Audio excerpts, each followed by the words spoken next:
Hello everyone, how are you doing? And welcome back to Demon Souls! In the previous episode, we started out our journey. We went through the colourless, deep fog on our journey to the Nexus. We defeated the Vanguard, and we went through the first Archstone, the Boletarian Palace Archstone, which has led us here to, funnily enough, the Boletarian Palace, where there are yet more of these fun little draglings to fuck about with and probably get embarrassingly hit by, seeing as how that seems to be my forte. They tend to hide behind these barricades. I can't remember exactly where they are all positioned, but hello, if they want to make themselves known to me, that's great. And they all seem quite keen on doing that jumping attack, which is quite well telegraphed, so that's all good with me. Now, just down here is a locked gate leading to an area of some interest with gallows pole over there. Flinging from the gallows pole. And we can't get in there yet. That's one of the things I was talking about with world tendency. That gate will open automatically if we come into this area with pure white or pure black world tendency. And that's one of the things that would be quite good to get to do if we can. Now, watch what happens here. I'm going to bait this guy into attacking. And the AI in this game has this somewhat unique feature of being programmed to, if there is a breakable object in between you and them and they are aggroed, they will, after a couple of seconds, attack that object and break it to clear a path to you. And I think, I could be wrong here, but I don't remember that skill, that AI skill transferring to Dark Souls. Maybe it did. And I've just just can't really remember that game because I haven't played it for so long, but I seem to think that it was, well, either way, whether it is or it isn't in Dark Souls, it is original to this game, of course, because this is before Dark Souls. You can see there, he broke the barricade again. Now, through this large portcullis here is the first boss. And we can't go that way. We need to go, of course, in classic Souls fashion, we need to go the very long way round and open up some shortcuts, as well as opening up the portcullis itself, leading to the fog wall, which leads to the boss itself. So, again, there's another closed portcullis here, which we can open by going all the way up, and then going down inside and opening it from the other side. And this is the game, of course, which kind of really pioneered the classic Souls-born level exploration format, and that's something which is one of the things that people really had a problem with about Dark Souls 2. One thing that it really kind of seemed to miss about what made and makes the Souls games so great is the kind of pretzel-shaped level design, whereas Dark Souls 2's level design is much more linear, and the checkpoints are much more forgiving, and the shortcuts are much less imaginative, and it's more what I would kind of describe as pentagram shaped as opposed to pretzel shaped. The kind of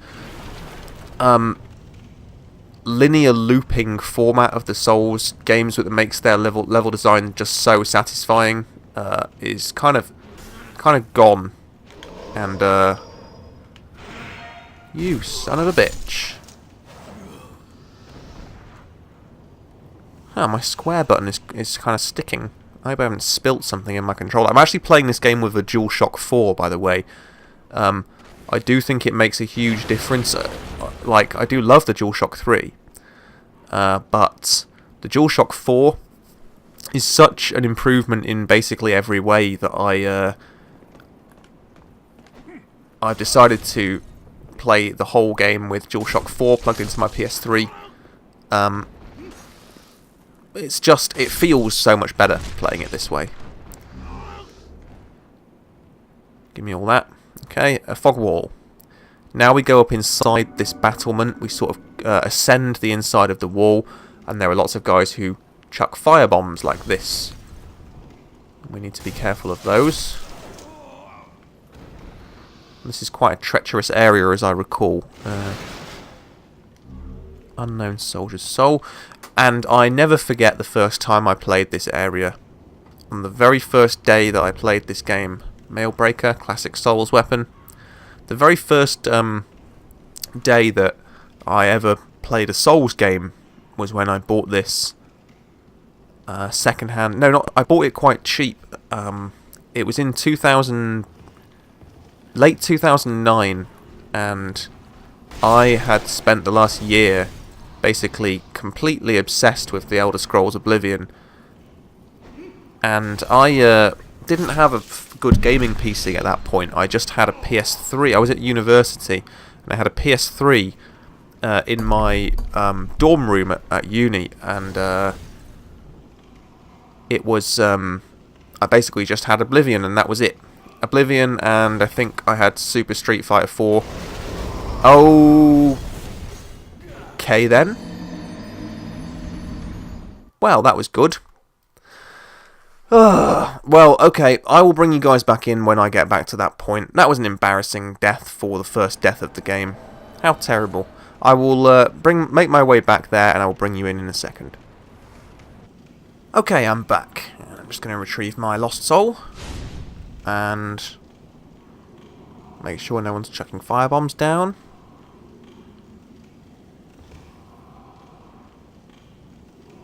Seems okay. So, as I was saying, I had a PS3 in my university room, and I had basically I just had Oblivion, Game of the Year edition, and I had Super Street Fighter 4, and that was, I think, all I had.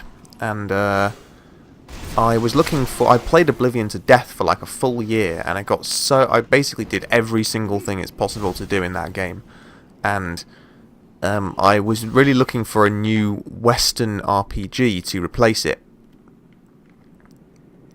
Just going to let you guys see this item hidden in a wooden cage here. We're going to break that open in a moment and get the item inside, which is a weapon. And yeah, I was looking online for kind of modern Western RPGs that were kind of had a good story and stuff, and I came upon Demon's Souls, which was brand new at that point. And I sort of was hearing it's like, oh, it's got an old school level of difficulty, and it's got a dark and enigmatic storyline and stuff. And I was like, oh well, I'll understand that. You know, that sounds like my sort of thing. I grew up with like really old school retro stuff, so I really like high difficulty games and games that will last me a while. And it's like, oh, your first time it'll take you anything from 30 to 60 hours to complete it and stuff. So I picked this game up. It was quite cheap, and I didn't really like it. I've got to be honest. I got probably up to the Flame Lurker, the boss of 2-2, and I just got stuck and gave up. Now that rolling boulder here breaks open this thing below, and we can pick up the bastard sword from within, and I'm going to equip that right now because that's quite a good weapon. I don't need 2 clubs. We are 95. Yeah, we don't have the strength to wield it one-handed, but that's cool because I prefer it two-handed anyway. So this is a really good starting kind of great sword or a large sword. We've got a good sideways sweep and an overhead for the strong attack. So yeah, it's pretty nice. It's quite speedy considering its size and weight. And yeah, it's doing quite a bit of damage. It's not ideal considering it is quite slow. It's not really the best weapon we've got for... Holy crap. It's not really the best weapon that we've got for...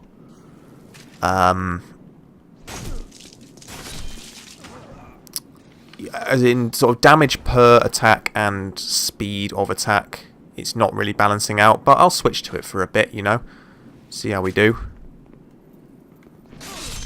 And that was quite silly.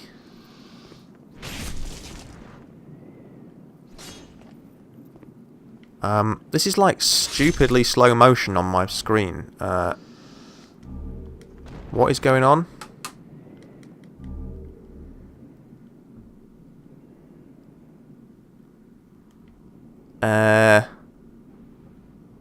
Okay, that was terrible.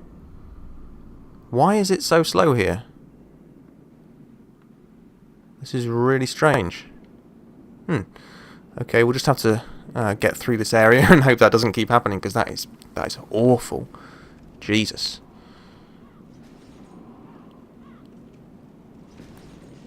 I'm not sure if that's my capture software or the game really slowing down there, but frame rate's gone haywire for me. These blue-eyed knights here always tend to drop half moon grass, usually 2. This fog wall leads to the next area, but before we go through there, we are going to go down here. This is the top of the tower leading to the first, down to the first small portcullis near the boss portcullis. More firebombs, we will definitely be needing those later on. And these barrels are explosive, and remember I said that the enemies are programmed to attack breakable objects, and these ones have flaming torches, so they will blow themselves up in that situation, and they will also take you with them if you're too close, so you have to be wary of that coming down here. Oh man, I didn't expect you to jump that far. You bastard. I'll be using that grass you drop straight away. There we go. Here we are above the boss portcullis. As you can see, this is the entrance, and down there is the bridge where we started the level. There are these 2 chains. If we smash each one, it drops down a body which was hanging on a chain just above the ground below. And we can come down here. Oh man, you got me as well. Oh my god, I'm actually pretty much dead. You sons of bitches. Spend a couple of them. Hoo hoo hoo. You nearly took me with you there. Down you all go. Oh well, this is a disaster. This is an absolute disaster. How has this gone so badly wrong for me? Use some half grass, I think. You're all doing your run backs. Okay. 1 down. 2 down. Oh, and I fell. And I'm dead. Oh, I'm all kinds of dead. Okay, somehow miraculously survived that. But this is going terribly for me. I'm in a world of pain here. Crescent moon grass. Right, let's pull this lever before anything else happens. This opens the portcullis back to the beginning, so we can backtrack up here as a shortcut back to where that blue-eyed knight was.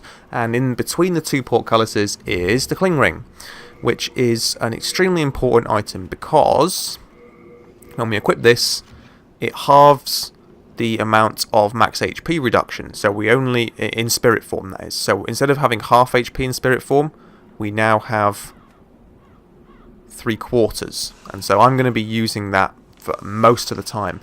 These are the 2 corpses we cut down from above. And the old ragged set is on one, and some old spice, and the jade hair ornament. Now these 2 bodies are generally considered by the community to be the wife and daughter of Stockpile Thomas that he mentioned that he abandoned. It's a pretty cool looking set. Now the reason why I chose a female character in this playthrough is because this is the only Souls game which has gender specific equipment, like as in apparel. So there are certain items of clothing which you can only wear if you're a female character, and some of those are some of the coolest looking ones in the game. And so for the point and purpose of Fashion Souls, we are going to play female so we can use the female clothing sets. And of course, they fixed that stuff in the later Souls games like Bloodborne, where you can be a bearded male character and wear the red crushed velvet dress from Castle Canehurst, which is awesome. Let's see. What I'm going to do next is I'm going to actually, you know what? I'm going to switch back to the club. and I'm going to, purely because we can attack much faster, I'm going to go over here, and this is an optional area. This is a red-eyed knight, and I'm probably going to get like one-shotted by this dude. I'm actually going to use my shield here, because he tends to do that with his spear. You can see backstabbing him only took off about 20% of his HP. If we can stun lock him down a bit like that, that was great. But I don't want to leave myself without stamina, because he does that. And holy crap, that hits hard. And then he does this charging thing with his spear, and I need to switch to a stronger grass.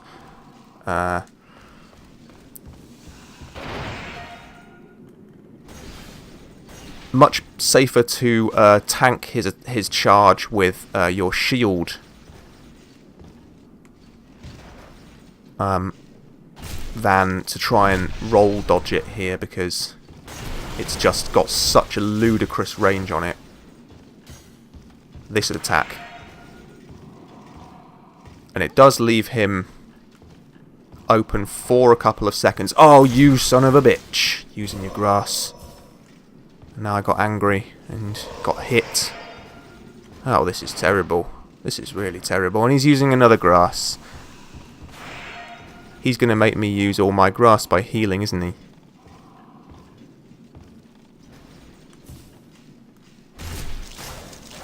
I was pretty sure that was a backstab. And I was pretty sure that that was out of range of him. Some serious shenanigans going on here. Oh, I'm dead. I'm so dead.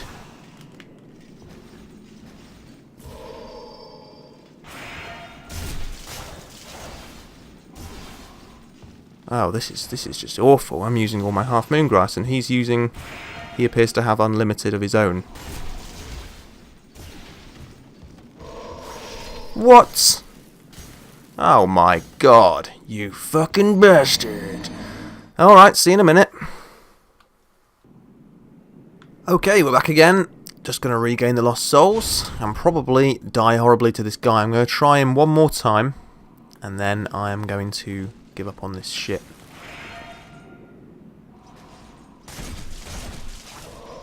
God, what the fuck? God damn it.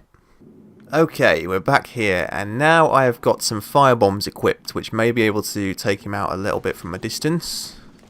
Or not. Oh dear. Oh dear. That actually did quite a bit of damage. And I took a shitload more damage off him. And now he's probably going to use grass. You absolute. Okay, while he's grassing, let's just go and get the soul. Oh no, I got the souls. We're going to get this, which is what he was guarding, which really isn't worth all this trouble, to be quite honest with you. An unknown hero's soul. Just a large, early soul consumable. And what the fuck? What the fuck?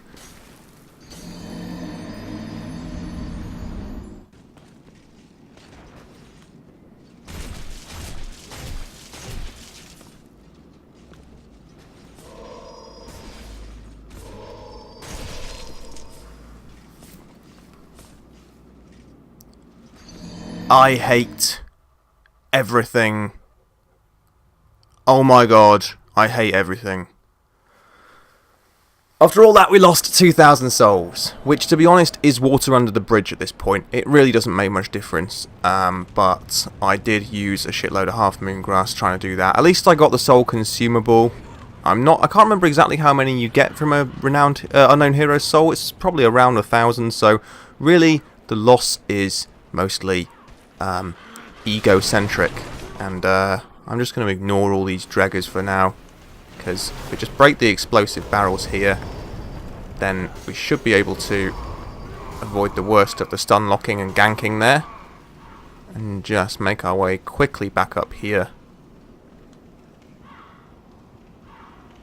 I mean, my ego is like lightly bruised, but I know that there's worse to come, so just not only have I died like in the easiest area of the game, I've died like 4 times or 5 times in a really pathetic, tragic fashion here, so It's not a great start, really, but nonetheless, we're going to go through here, where this guy was guarding the fog wall, and I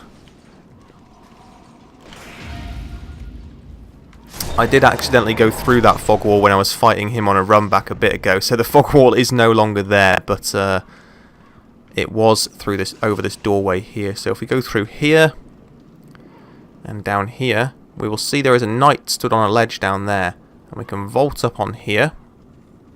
That vault is something which is exclusive to Demon Souls and didn't carry over into the other ones, and we get the Thief's Ring, which is one of the most broken items in the game.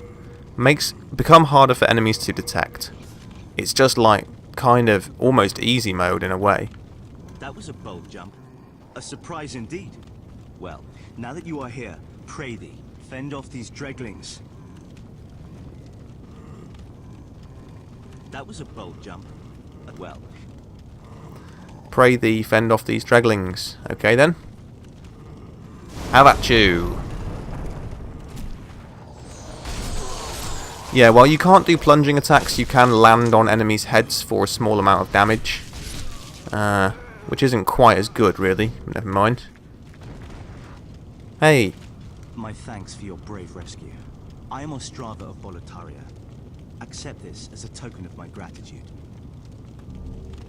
A brass telescope. Thank you, my friend. Now I must go. There is something for me to take care of. Okay.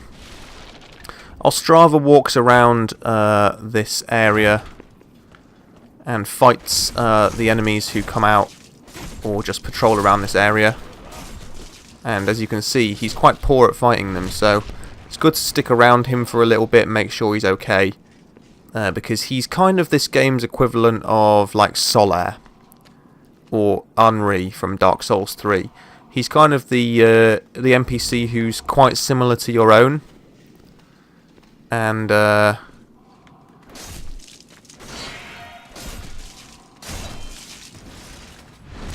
whoa, that was weird. I got the backstab animation, but it didn't backstab him. Slightly glitchy. What was that? How's that scimitar doing for damage? 75, 91, 30. What pathetic. More of a dex build. He's going around here, and there's a bunch of enemies in this little side cloister. Unknown Hero Soul. That was what we died so many times to that red-eyed knight trying to get. I'm still kind of burnt about that, to be honest. It was like really I don't think I've ever died so many times to that guy, even when I was like a Souls noob. And oh god, ganked. That was quite bad.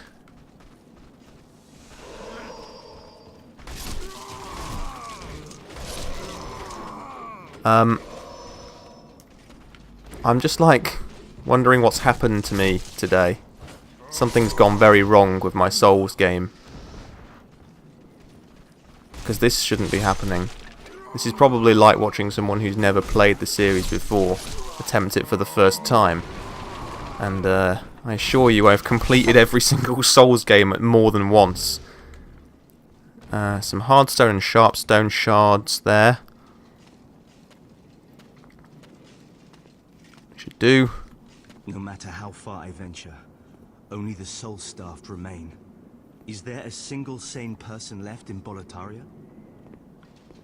What about me? No matter how... Yeah. Don't forget little old me. So there's a guy down the end of this corridor. Oh, an item. We can test out our Thief's Ring here.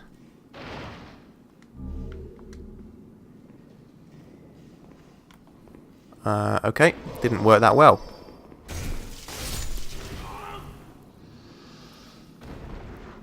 Good stuff, good stuff. There's a shitload of dregs in this room, if I recall.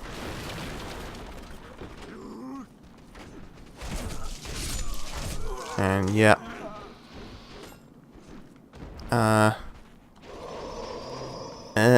God.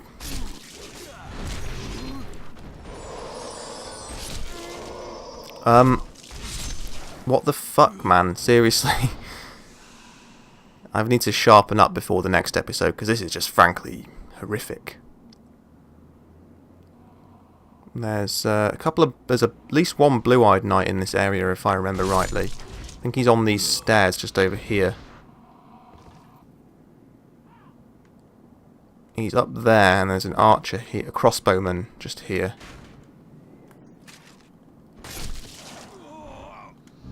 With an unknown soldier's soul. Not too bad.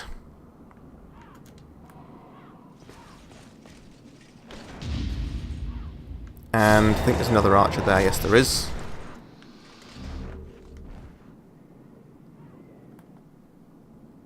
Now we test our thief's ring. And I fell off. Lovely. Isn't that just lovely? Well, at least there's another guy to kill here. So that's something, I guess. It's almost worth falling off and losing some health for, but not really. Actually, in fact, this does lead back to something that we didn't see before, so which I probably wouldn't have remembered to go to otherwise. This is a classic ambush right here. The guy waiting around this corner. There he is.